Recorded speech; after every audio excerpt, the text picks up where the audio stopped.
Welcome to a special edition of the Get Off My Lawn Records podcast. Get off my lawn! We have Carissa here in the room with us. Say hello. Hello. And we're going to unbox this. This is the cover art for the Best of Freeform Fridays. My mother did a big ol' watercolor. I think it was 18 by 36. So let's take a look at this and what's in the tube. I have my handy dandy little tiny Swiss Army knife. I was reading this tube for some reason seems to have like assembly instructions. So let's take a look at those. And you can see those on camera up here. So it looks like the whole thing was kind of brought together to this point. I think there's a little adhesive strip. And then one side is all put together here. So that looks to be this side. So let's crack this bad boy open.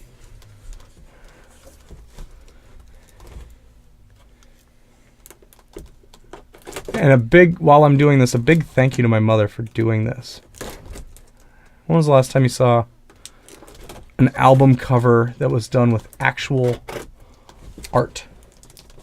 Not digital composite, right? Like I just ordered, what was that record I just got? Stomping Grounds. From Goldfinger. I'd been listening to a burned copy for years and years. I decided to go legit. So I bought a copy. It's a good record. But even that album cover, it's like they took a digital photo, they superimposed it on some stuff, and this is packaged very tightly. So let's see if we can get this bad boy open now.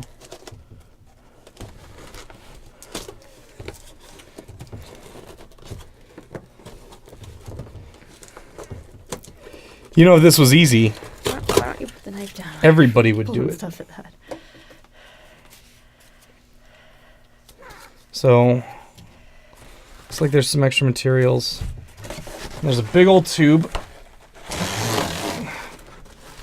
inside this box. Here, I will hand you the box. And it appears to be a watercolor. So we're going to have to flatten this out. We'll have to straighten it back out. I think we're the other way around. So let's see what this is. Oh, I have it upside down. My first instinct was correct. Yes, I'm sure. As I'm opening it up. That is just swinging. I didn't even touch that. Okay. You got your foot on it. Is that what it is? I got my foot on it? Okay. So let me give you this first piece of tissue paper. Let me give you this second piece of tissue paper. There's a rubber band on the table there. There's a rubber band. Looks like, yeah, it's still there. It's still intact. And we'll fast forward a little bit. Huh. This is I guess a 22 by 30 is what this is. 22 by 30, good to know. And look at that. That's pretty cool. Wow. So let's break out the tape. Let's tape this down and start flattening it out. There you go. So I'm going to have to let this sit overnight. I'll probably leave the table set up overnight. Mm-hmm. And I'll put a bunch of books on it and just flatten it out on this card table. We're going to take a little bit of Scotch tape and we're going to try to get this thing to lay flat and so we can show it off on camera. And I'm sure I will fast forward through this section because I'm sure this is just supremely boring. This will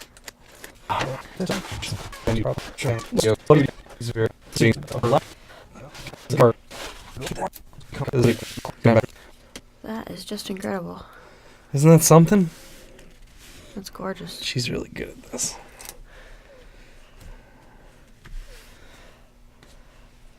She's also, my mother is an incredible incredible video gamer. She would blow your mind when playing Pac-Man when I was a kid. She could play a single life for about 3 hours straight. So we're gonna have to really let this settle in. Look at that though. She did an overlay. It's a little bit of mixed media there. She got the logo on there. Yeah.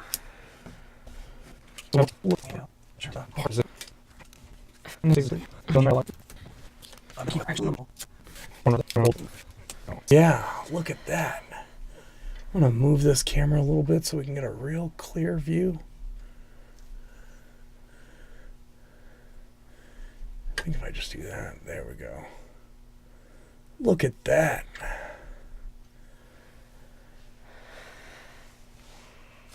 That's gorgeous. So she did this. This is why she was asking.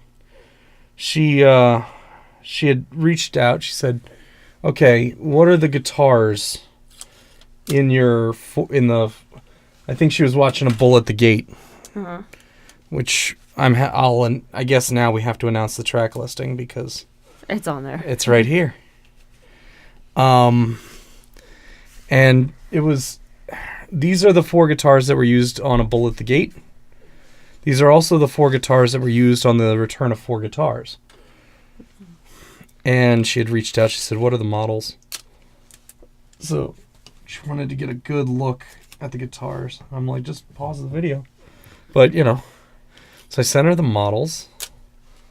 And this is just mind-boggling how nice this is. Thank you. I'm completely floored. And I said I was thinking watercolor. And look what I got. I got a big old watercolor.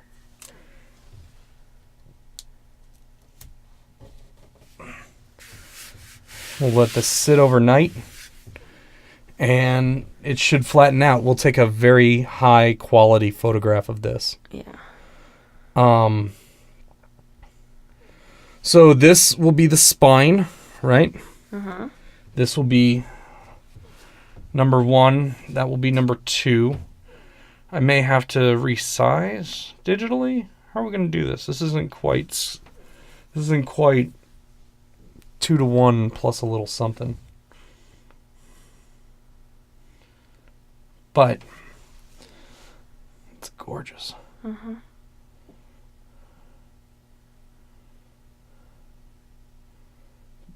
This would probably look really good for cassettes. This is about the right size for cassettes. Yeah. We're gonna have to frame this afterwards. Yes, we are. Yes, we are.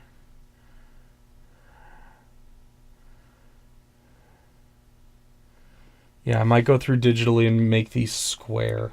Okay. I don't know how we're going to do that yet. Look at all this. Yeah. She got all 11 strings on this bad boy. That's some incredible detail there.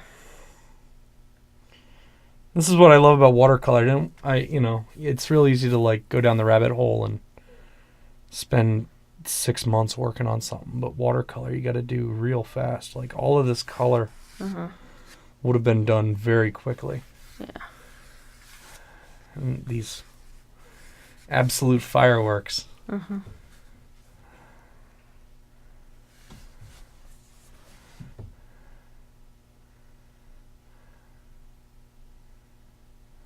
This is incredible. Oh, you know what we could do? Because this is the spine, right? So if that's the spine, we could just simply tack on, digitally we'll tack on space on the left and on the right. We'll put the title sideways on there because the title's here, but it's not on the front or the back. So we'll do it that way. Okay. Ah, that's pretty.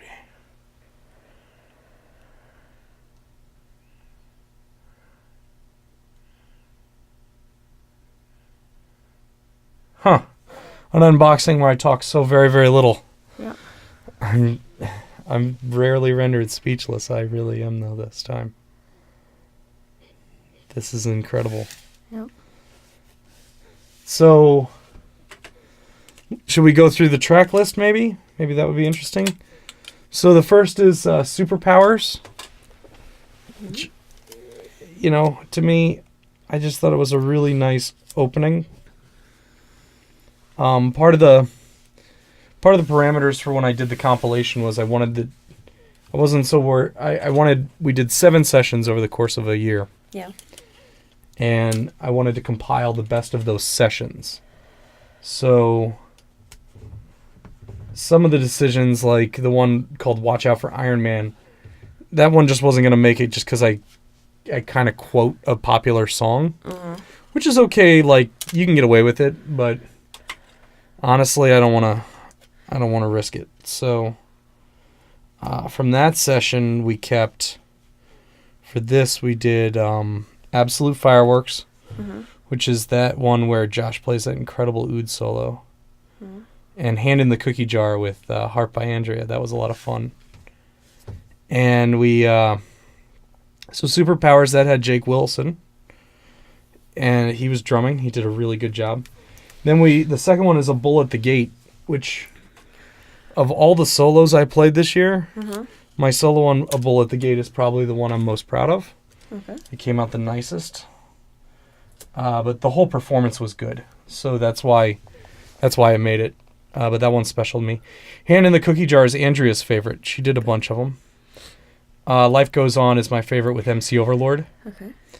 The Return of 4 Guitars is when we first did this. And it was just kind of on a whim. We were doing we were doing session 4, I think it was, where we had Full Fathom. And Ryan had to leave. And it was just all, and I think Jake had left at that point. No, he hadn't, but we had Josh and Michael and me and Tom, and we all play guitar, and I just kind of looked at everybody and went, what if we just all play guitar? And that's where this came from. The first one was called 4 Guitars. The second was called The Return of 4 Guitars. And these were the 4 guitars. Josh played the Strat. Michael played the Archtop. Tom played his SG. And I played my Glicentaur. Absolute Fireworks, that was with Teddy on drums. He was great. And Josh moved over to the oud. The Legacy We Leave Behind was from the session that was session 1, I think. Was that session 1? It was either 1 or 2. That was session 2. It might have been 2. It was the first one with Josh. It's the day we met Josh. The second day we met Josh, because Josh sold me the Parker that is on session 7, but we didn't realize it until I was compiling the liner notes for this album. And The Legacy We Leave Behind, that one's special to me. I was thinking of my mother's mother for that one. Radio Interference, that was the first one we had with Cody. Cody's been a big part of Freeform Fridays all year round. Yeah. That's the first one with an electronic drum kit, which changes the sound heavily. How Now Brown Cow was me playing this Glicentaur, and it was a lot of fun. That was probably the first video I did with the Glicentaur too. Maybe. The Food Desert was the one we recorded at Kenny Dorham's backyard with Alex Salinas on drums. He was great. Encouraging Voice is the second one with Cody with the electronics. The first one I would have played a guitar that's not pictured here. Second one I would have been playing the Archtop.